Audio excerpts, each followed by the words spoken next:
Most people chase trends to look hot temporarily, but the most attractive people on earth are self-researchers. In a world where beauty is sold to look a certain way or to look a certain standard, beauty, in fact, is not one size fits all. And when we feel this desperate need to chase and to fit this ordeal of what that woman looks like, we lose our sense of attractiveness more and more. But what if being the most attractive, beautiful, gorgeous version of yourself does not actually require more products or more clothes, but it's truly a process of self-mastery? Hi, my name is Jasmira, and on this channel, we talk all about becoming the woman of your dreams and building a life that you absolutely love. In this video, I'm going to be sharing with you my curated step-by-step guide to become the most attractive version of you simply by mastering the art of you. And we're not only just going to be talking about how to look physically attractive, but we're talking about emotional,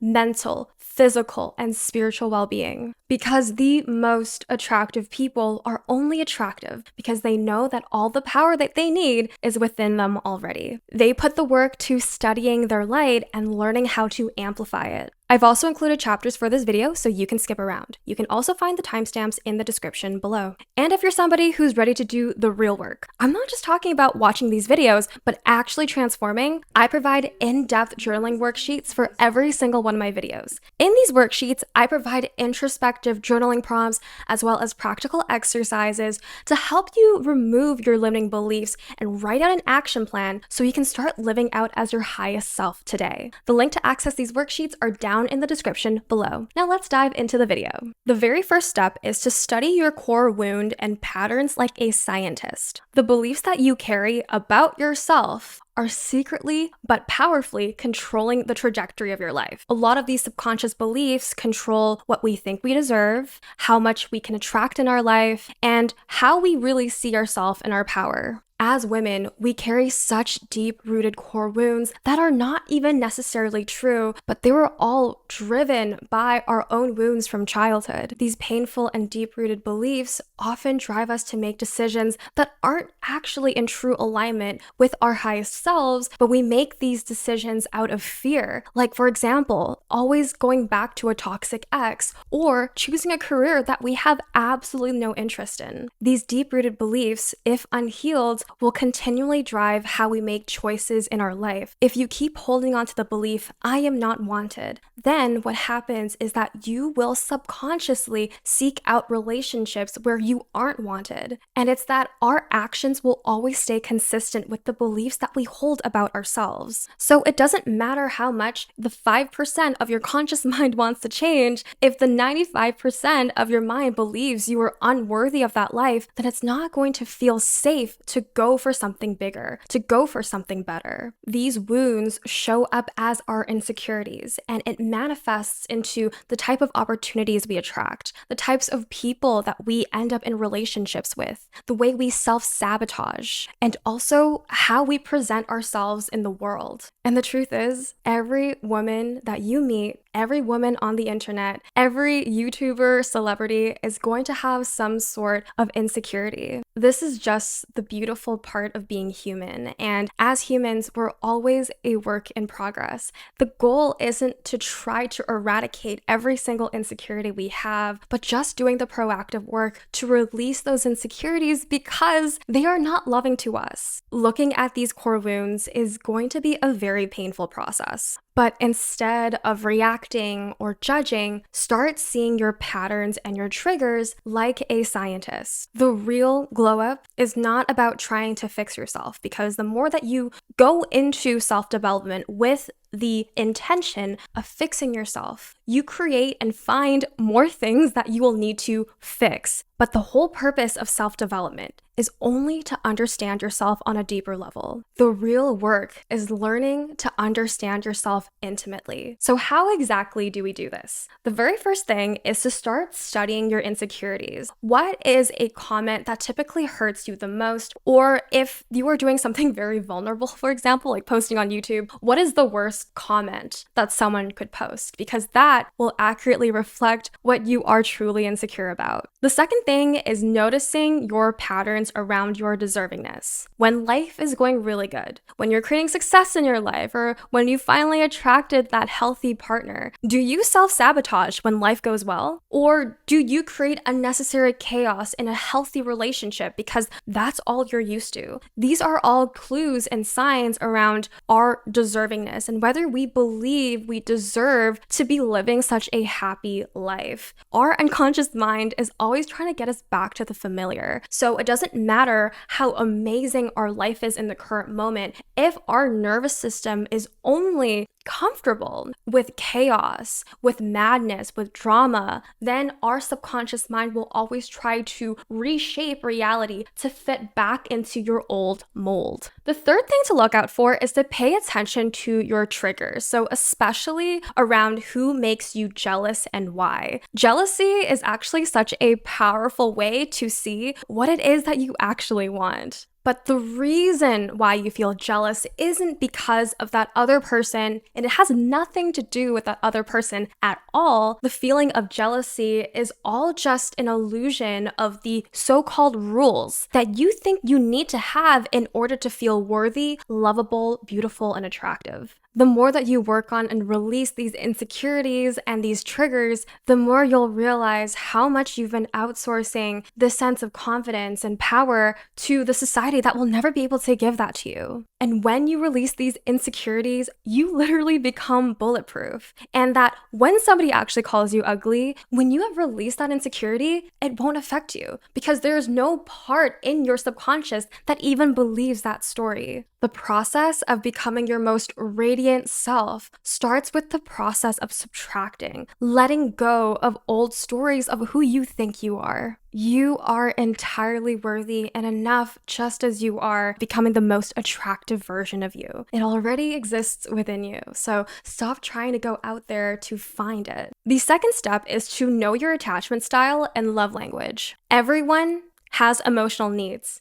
And as women, we cannot keep being afraid of asking for the things that are important to us. If your specific needs are not being met, then it doesn't matter how perfect or how amazing your relationship may seem on paper, you will still feel disconnected, frustrated, and unfulfilled in your life. We often do not realize the importance of voicing our needs and seeking out people who can give us our needs because in society, we have been taught to suppress our emotions. As women, we have been taught to keep ourselves as low maintenance as possible because when we're low maintenance, more people will like us because we're more agreeable. But because of this, more and more women are actually in pain because they don't feel like they're living in true alignment of who they are. Because they're afraid to truly ask for what it is that they need. But expressing what you need is not high maintenance, it's not selfish, but it actually shows emotional maturity. And in fact, being high maintenance really shows that you have standards in life. Who gets to be in your presence? And not everyone can have access to your energy. It makes you rare. So let's talk about love languages. Your love language actually shows you your primary emotional need. And this is often something that you lacked a lot in childhood. For example, if you are an Asian girly like me or you grew up in an Asian family, then you must know that words of affirmation is not common at all. And because I rarely heard encouraging words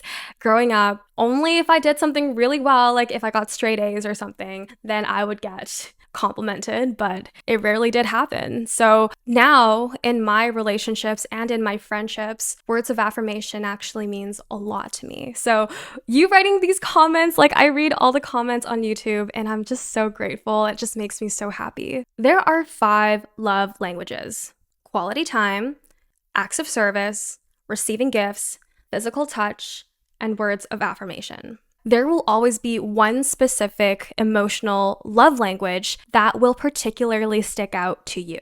If you do not have that one core love language being met that is actually important to you and that can actually fill up your love tank, you will feel incredibly unloved and genuinely you will feel very empty in this relationship. That's why whenever you enter into a new friendship or relationship, it's important to state what your love language is and also ask your partner what's important to them so you can fill up their specific love tank as well. When you start understanding and actually being able to identify what your love language is, then you'll be able to communicate that to your future friends or in your future partnership. It shows you how you can fill your own cup and how other people can fill your cup as well. Let's talk about attachment styles. Your attachment style is the pattern that you follow in close relationships. The four main types are secure, anxious, avoidant, and disorganized. So you're a mix of both anxious and avoidant. These attachment styles really came through during our upbringing. And simply by understanding your attachment style, you can understand why you are the way that you are in relationships. And it also reveals to you the kinds of people that you tend to continually attract or chase. For example,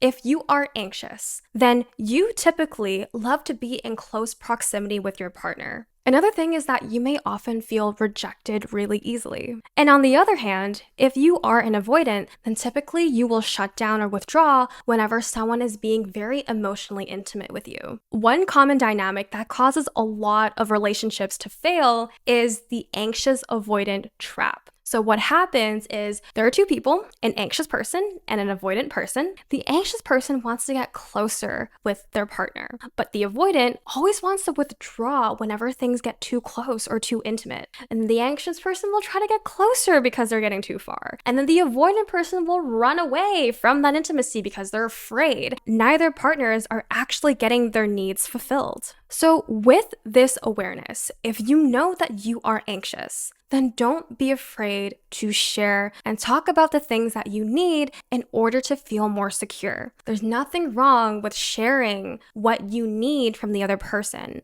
And if your partner does not respect or honor your needs, then you shouldn't date that person. Like, you do not want to waste your time around somebody who doesn't actually give you the care and attention and the validation that you need. As an anxious attachment, you need to pay particularly close attention to see if that person is actually proactively giving you the sense of comfort and security that you need, because your emotional safety is so important. On the other hand, if you are an avoidant, maybe it's time to reflect on why you are afraid of being in close proximity with somebody. Is it the fact that if they truly know you, then you would be vulnerable to any sort of attack? Or is it because that when you are emotionally vulnerable with someone, people can see through all of your flaws? And we make up so many crazy stories about what it would feel like if somebody got truly close to us. But you'd be surprised to know that people tend to love you so much more when you're vulnerable and you're sharing your truth. When you know your attachment style, you will naturally make better relationship choices. Also, you will attract the right people, the most aligned people. And obviously, when you have great people in your life, you're obviously so much happier and so much more attractive. So the third step is to build identity capital. The most attractive people, they stand out because they live interesting and fascinating lives. So how you can be more interesting and captivating is learning what actually lights you up, what makes you excited to wake up. And after understanding this, we can start building identity capital. Identity capital is the value that you bring through your life experiences. This includes the richness of your perspectives, your life stories, your personality, your interests. So how on earth do you build identity capital? Aim to do 5 fascinating things that job interviewers, new friends, or dinner companions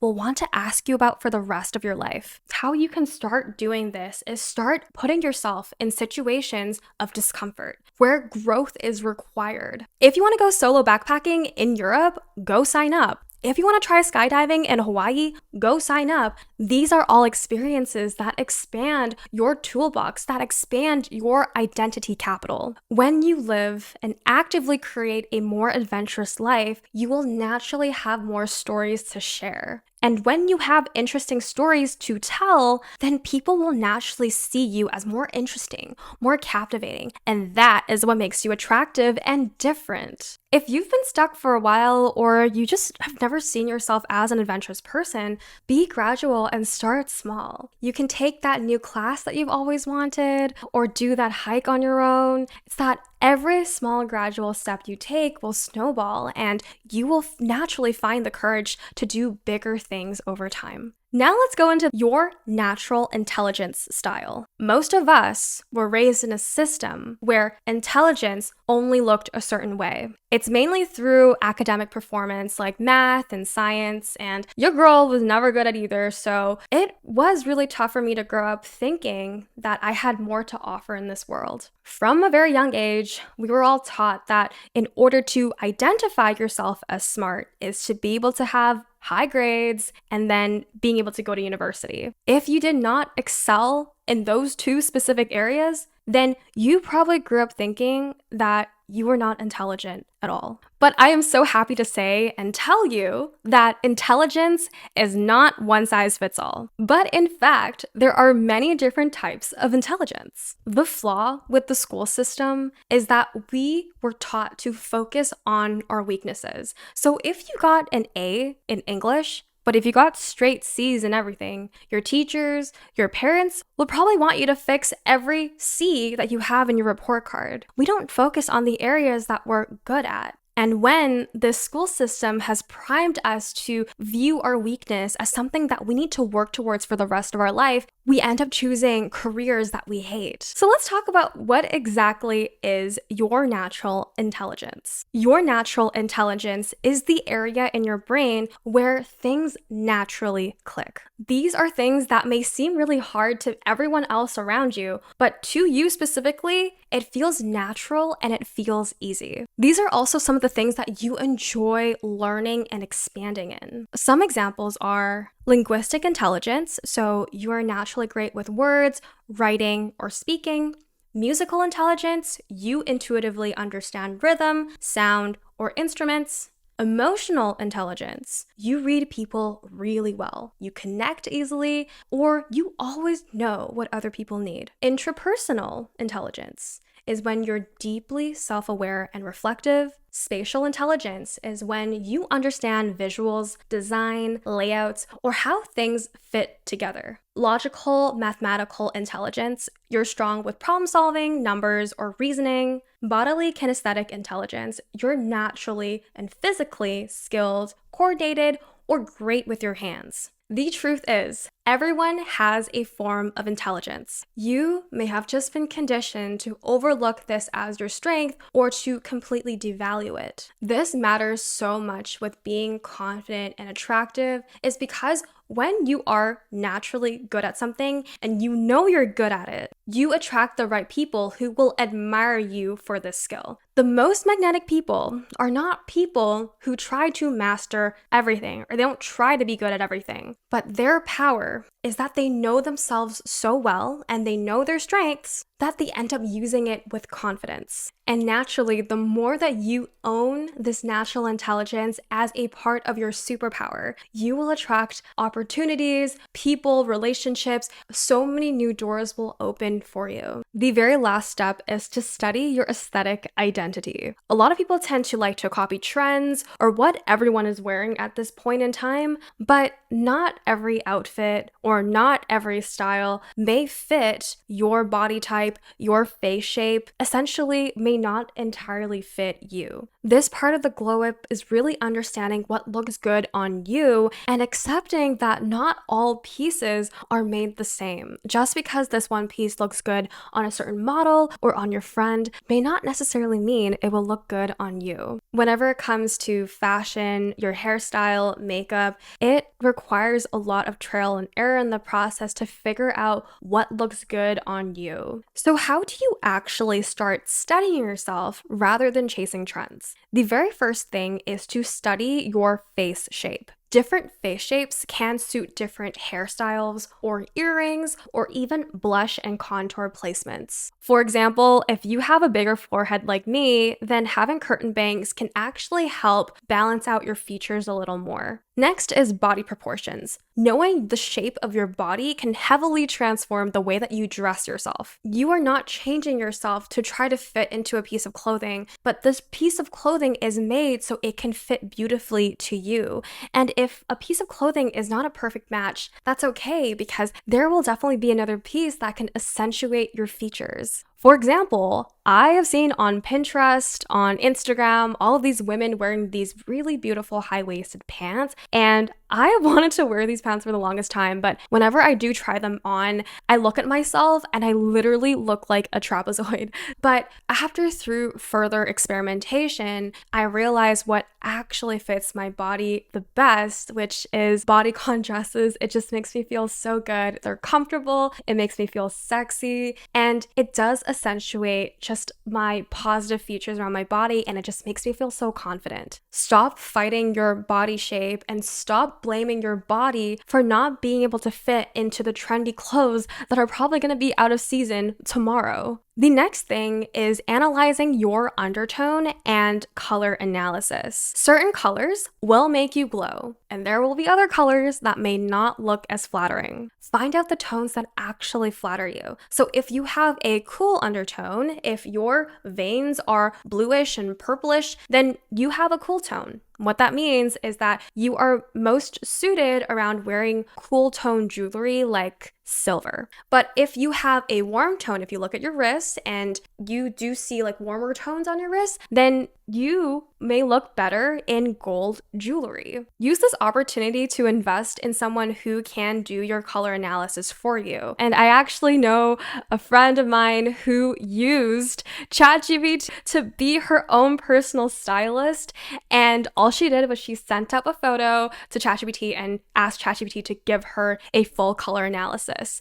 And I felt like it worked really well for her, so maybe give it a try. The last thing is your natural features. This is really about how to do your own makeup by simply understanding your own features. An example of this is if you have hooded eyes, I understand how much of a pain it is to do your eyeliner. So I like to help my friends with their makeup, and what I do is I only draw the line right at the outside of the eye rather than trying to like draw that line across the entire eye. When you only focus on the outskirts, your waterline is already so exposed, so just focus on the outside. Another thing is that if you do have a more prominent nose, if you do have a stronger nose in comparison to your face, I would focus on drawing a darker brow because it does balance out the features more, and that people are paying equal attention to both your brows and your nose. It just makes you look a lot better. Trust me. For me, like I don't have like that slim nose, but I learned how to work with it. And I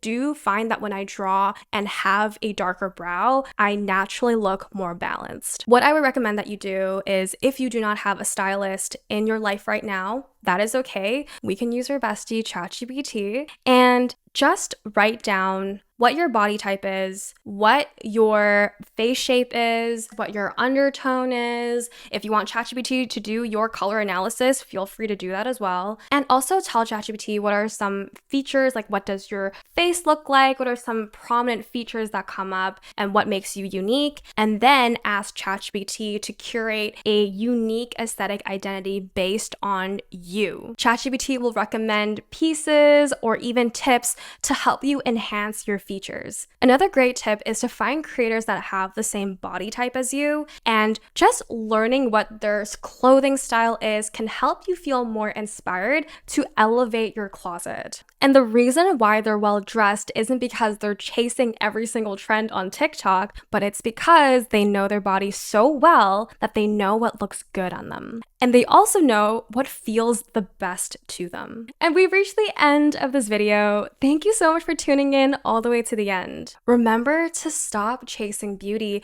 but to see that beauty is so incredibly multidimensional. It's physical, it's mental, it's spiritual. And your attractiveness all comes down to how much you understand yourself. One thing that I would love to hear from you guys is what is one incredibly unconventional or rare thing about you that you absolutely love about yourself? And if you want to do the real work and implement everything that I taught in this video, the worksheets are down in the description below. If you are on the journey of becoming the woman of your dreams and building a life that you absolutely love, consider subscribing to the channel because I talk a lot about relationships, money, love, self-worth, and becoming a high-value woman. If you you enjoyed this video, I would highly recommend checking out my other video, How to Become the Most Interesting Person in the Room. In that video, I talk a lot about how to make your life more adventurous, more fun, and how to make you be seen as someone that is truly captivating. I love and appreciate you so much, and I hope to see you next week.